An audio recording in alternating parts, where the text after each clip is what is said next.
প্রিয় দর্শক, মাই টিভি পর্দায় স্টার গসিপ অনুষ্ঠানের কমপ্লিটের নতুন একটি এপিসোডে আপনাদের সবাইকে সাদর আমন্ত্রণ জানাচ্ছি। আমি সাইম। আজ আমাদের অনুষ্ঠানে আমন্ত্রিত হয়ে এসেছেন এমন একজন অতিথি যিনি প্রায় 4 দশক ধরে কখনো মঞ্চ, টেলিভিশন, কখনো বা বড় পর্দায়, কখনো সেটা নির্দেশনায়, কখনো রচনায় এবং কখনো সেটা অভিনয়ের মাধ্যমে আমাদেরকে বিমোহিত করে চলেছেন। এবং বর্তমানে তিনি অ্যাক্টর্স ইকুইটির ইলেক্টেড প্রেসিডেন্ট। তিনি আজাদ আবুল কালাম এবং বাংলাদেশের সাংস্কৃতিক অঙ্গনে আমাদের সবার কাছে যিনি ভালোবাসার, শ্রদ্ধার পাভেল ভাই। পাভেল ভাই, স্বাগতম আমাদের অনুষ্ঠানে এবং শুরুতেই আপনাকে অভিনন্দন জানাচ্ছি ইলেক্টেড প্রেসিডেন্ট হওয়ার জন্য অ্যাক্টর্স ইকুইটির। ধন্যবাদ ভাই। শুরুতে যদি জানতে চাই যে আমাদের তো গত 1 বছর ধরে সবকিছু একটা ঝড়ের মধ্যে গেছে আমাদের পুরো দেশটাই, এবং সেটা অবশ্যই সাংস্কৃতিক অঙ্গনে সেটা একটা প্রভাব পড়েছে। এবং যদি জানতে চাই যে এবারে ইলেকশনটা নিশ্চয়ই একটু অন্যরকম ছিল, সে ইলেকশনের আগে, তারপর ইলেকশনের সময় এবং ইলেকশনের পরে সবকিছু মিলে আপনার অভিজ্ঞতাটা। একটা হচ্ছে যে যেহেতু জুলাই আগস্টের অভ্যুত্থানের পরে সবকিছু পরিবর্তিত, জি, রাজনীতি অন্য বয়ান হচ্ছে, প্রত্যেকটা জিনিস পরিবর্তিত হচ্ছে এবং আর্টিস্টরা যেহেতু মানে সেন্সেবল একটা জনগোষ্ঠী, এদের মধ্যেও ব্যাপক পরিবর্তন হয়েছে। দেশের যেহেতু একটা অভ্যুত্থান ঘটেছে এবং সাংস্কৃতিক অঙ্গনে কিন্তু একটু মনোমালিন্য, অনেকের ভুল বোঝাবুঝি বলি মনোমালিন্য, এবং সবার খুব স্বাভাবিক প্রত্যেকের নীতিগত জায়গার পার্থক্য রয়েছে। সেই জায়গাগুলো যেহেতু আপনি এখন প্রেসিডেন্ট, সেই জায়গাগুলোতে ঐক্যতে আনার জন্য কি? আমার কাছে যেটা মনে হয় যে আর্টিস্টের প্রধান পরিচয় হচ্ছে সে আর্টিস্ট। এক্স্যাক্টলি। তার রাজনৈতিক বিশ্বাস থাকতেই পারে এবং কোনো রাজনৈতিক দলের প্রতি পক্ষপাতিত্ব থাকতেই পারে, কিন্তু তার প্রধান পরিচয়টা কিন্তু সে আর্টিস্ট। কিন্তু আর্টিস্ট যে সময় সে কাজ করছে সেই সময় কি তার সরাসরি রাজনৈতিক ভাবে যুক্ত হওয়াটা কি ঠিক বলে? আমি তো নিজে মনে করি যে কোনো রাজনৈতিক দলের লেজুর বৃত্তি করা অথবা সংশ্লিষ্ট থাকা সরাসরি, এটা আসলে আর্টিস্টের কাজ না। এই সরাসরি উত্তরটা আপনার কাছে আমি আসলে আমার নিজের কাছে মনে হয় এটা কাজ না। তো এখন যদি জানতে চাই, আপনি অনেক বছর ধরে নাট্যাঙ্গনের সাথে জড়িত, কিন্তু এখন যেটা হচ্ছে যে আপনি দায়িত্ব নিয়ে, গার্ডিয়ান হয়ে আপনি দায়িত্ব পালন করবেন আগামী কয়েক বছর, সেক্ষেত্রে আপনার কি মনে হয় যে কোন কোন ব্যাপারগুলোতে আপনার মনে হয় যে ঠিক করা উচিত হবে? একটা ইয়ে হচ্ছে যে দায়িত্ব আমি সবসময় নিয়েছি, মানে শুরু থেকেই কোনো না কোনো ভাবে আমি আমার নানান ধরনের দায়িত্ব আমি থিয়েটার যখন করেছি আমার কতগুলো এজেন্ডা আমাদের আছে। আমি একা না, এখন যারা কমিটি আছে। একটা হচ্ছে যে পেশার স্বীকৃতি।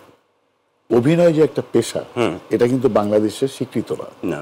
এটা এন্টারটেইনমেন্টের অংশ, বিনোদনের অংশ। সারা পৃথিবীতে অভিনয় যারা করেন তাদের পেশাই হচ্ছে অ্যাক্টিং, অভিনয় করা। এইটাকে প্রতিষ্ঠিত করা আমাদের একটা প্রধান দাবি। আমি ব্যক্তিগত অভিজ্ঞতা একবার বলি, দুটো অভিজ্ঞতা। এক হচ্ছে যে এটা কমন অভিজ্ঞতা, যখনই কি করো উপস্থাপনা করি বা আমি অভিনয় করি, আর কি করো, তো এটা একটা বড় ক্রাইসিস যে ওই আর কি করেন।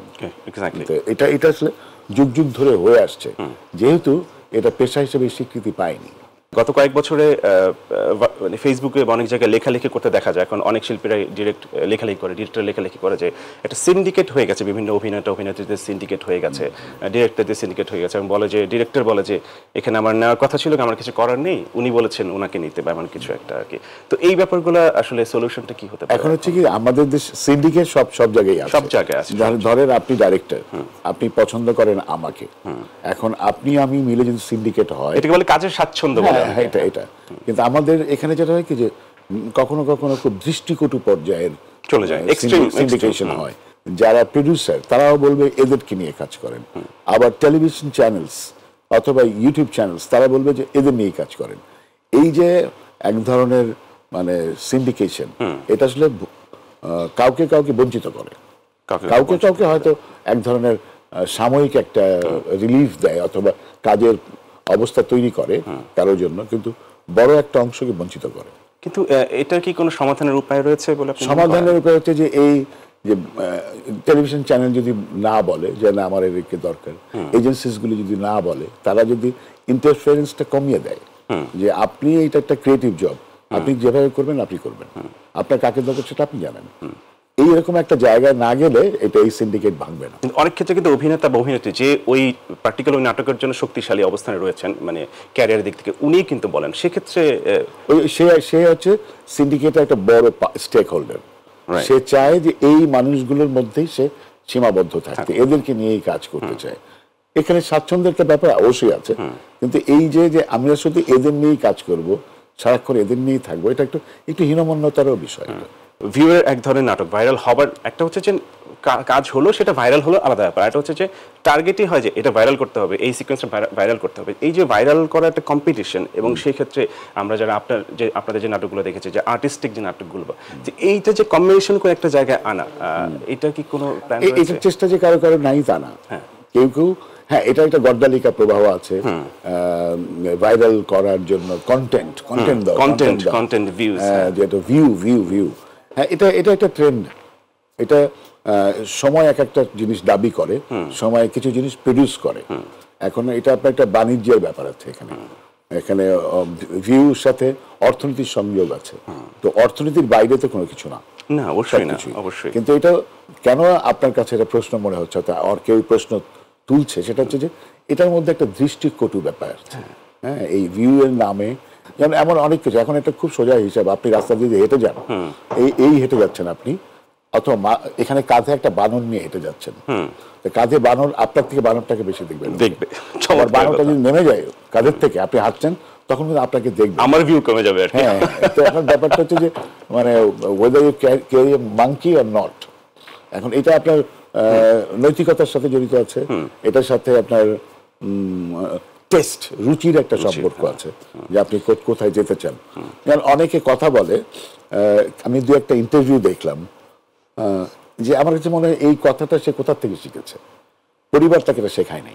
আমি এই ব্যাপারে নিশ্চিত, কারণ সে একটা প্রসেসের মধ্যে আছে, যে এই প্রসেস তাকে বলছে তুমি যদি এইভাবে কথা বলো তাহলে তুমি স্মার্ট, এবং তোমার ভিউ বাড়বে, এবং তুমি টাকা পয়সা কামাতে পারবা।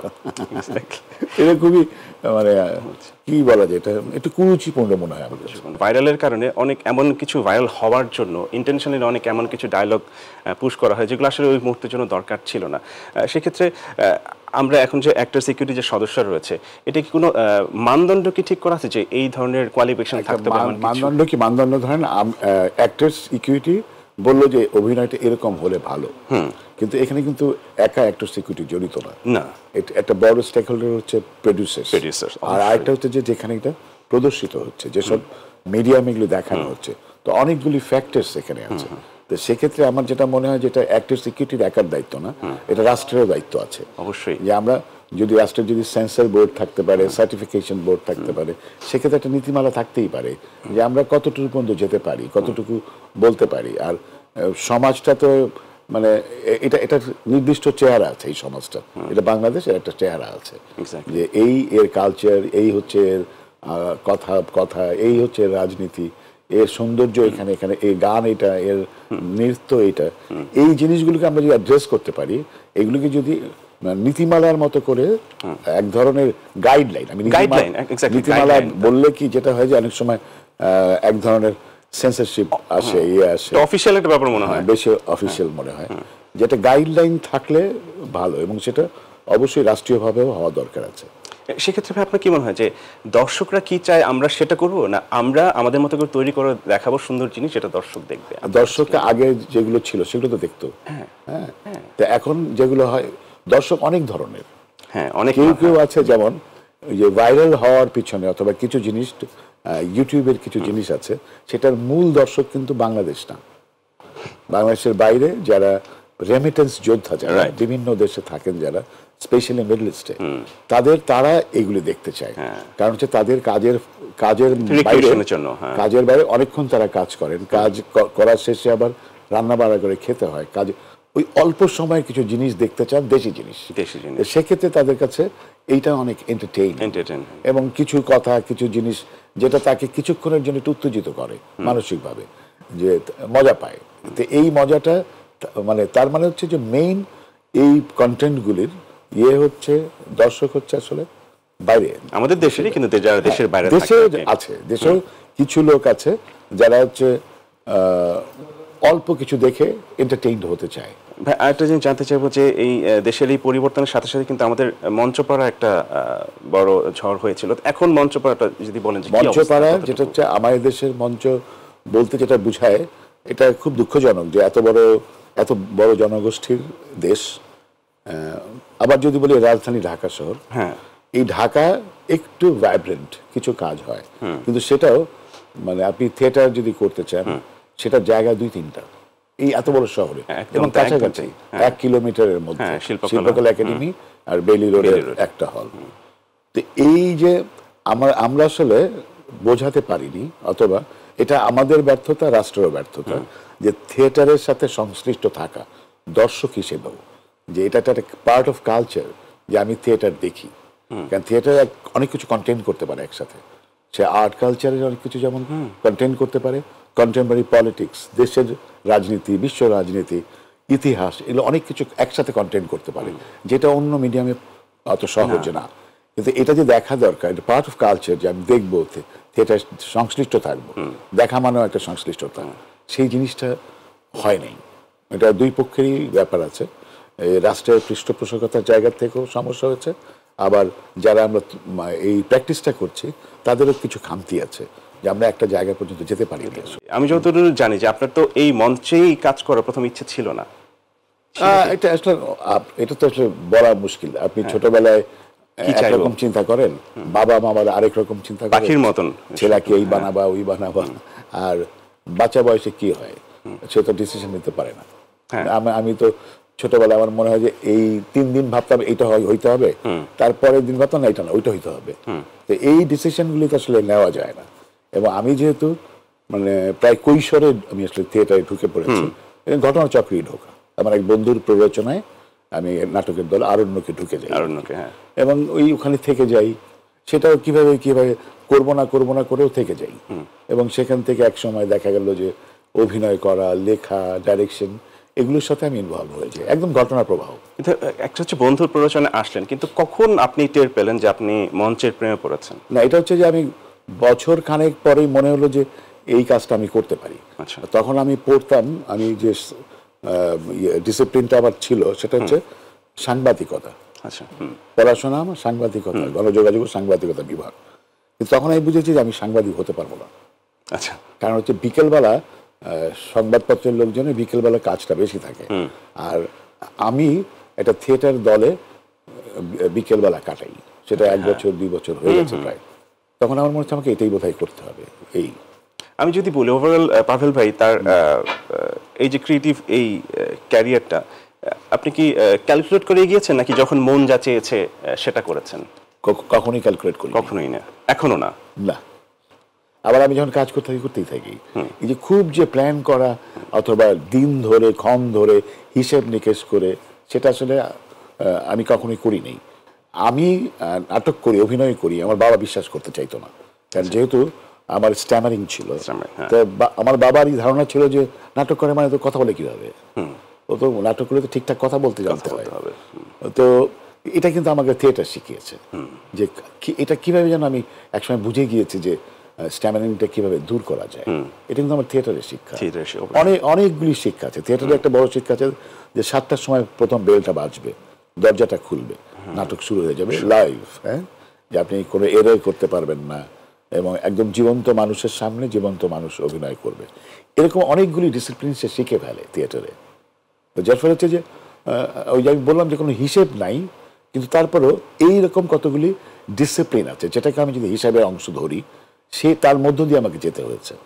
পাভেল ভাই, আমার একটা খুবই উইক পয়েন্ট একটা রয়েছে।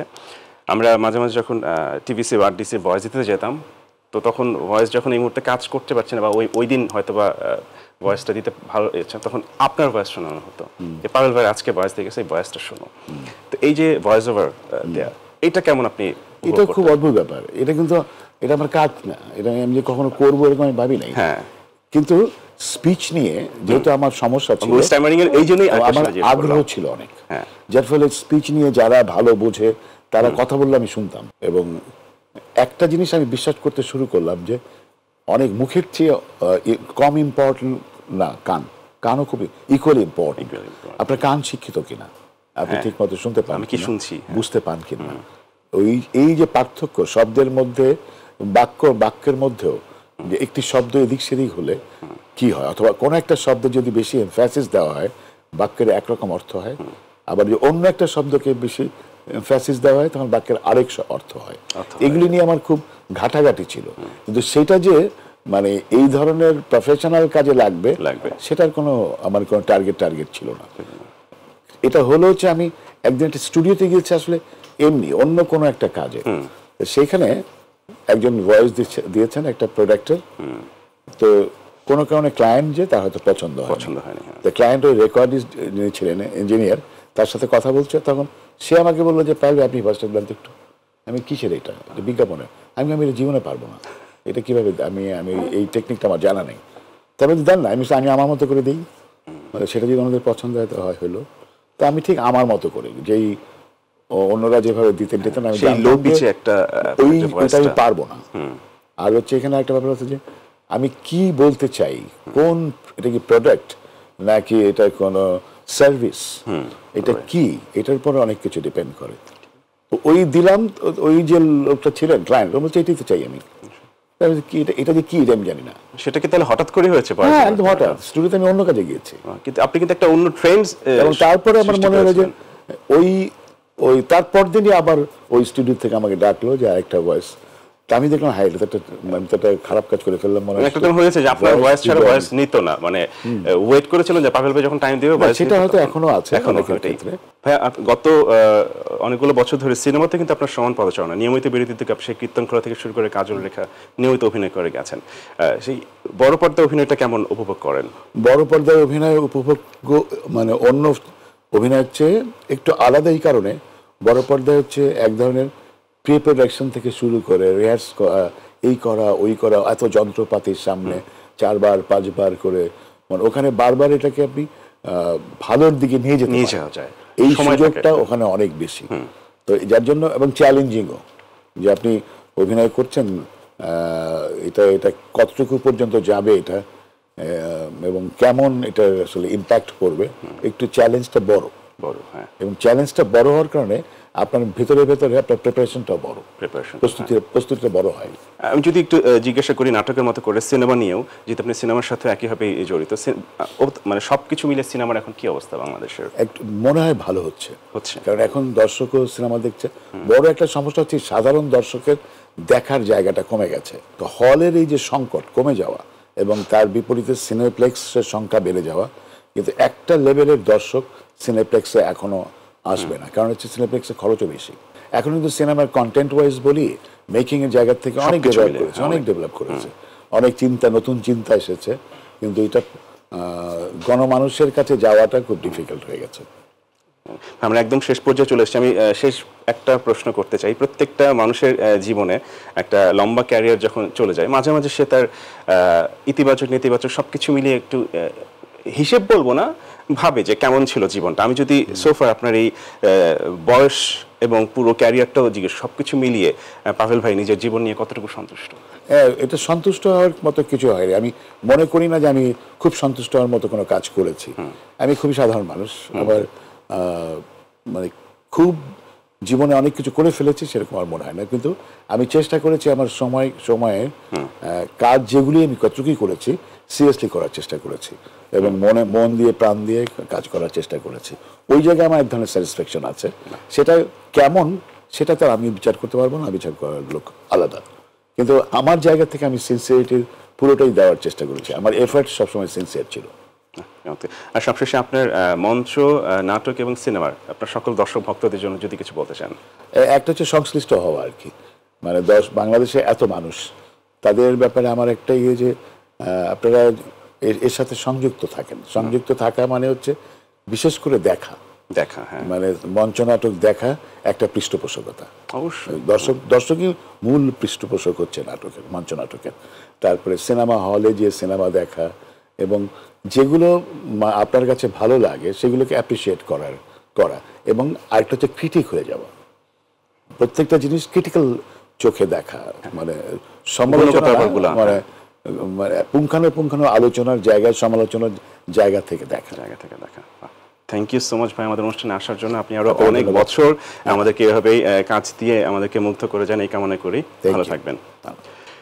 দর্শক, এই ছিল আমাদের আজকের আড্ডা। পাভেল ভাইয়ের সাথে অনেক আড্ডা দেওয়ার পর মনে হয় এতটুকু আড্ডা দিলাম, আর অনেক আড্ডা দেওয়া বাকি ছিল, কয়েক এপিসোড লেগে যাবে আসলে। যাই হোক, ইনশাল্লাহ কখনো আবার বড় করে আড্ডা দেওয়া হবে। সে পর্যন্ত সবাই ভালো থাকুন, সুস্থ থাকুন, এবং আবারও নেক্সট এপিসোড দেখার আমন্ত্রণ জানিয়ে আজকের মতো আমি সাইম বিদায় নিচ্ছি।